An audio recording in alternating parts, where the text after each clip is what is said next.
O yan guys, good morning, good morning. Ayan po ang ating isa susug sa ating panting pang-ayungin guys. O ayan o. At ayun, sumisilpok pa po guys. Ayan o, nakikita nyo po ba yung gumagalaw na tubig na yan? Sumisilpok pa po ang isda na ang bangus guys. O kumakapit pa po sa ating lambat. Ito naman po yung nasa tahaw lang. Wala naman po tayo alam rin na may similya na nahuhuli ng bangus. Pero alam ko po talaga may nahuhuli similya ng bangus. Pero hindi ko po lubos isipin na ganito po karami ang ating mahuhuli.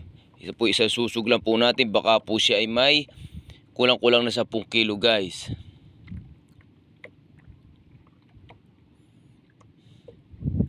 The time check is ayan. Good morning, good morning. At po tayo sa lawa ng Laguna de Bay.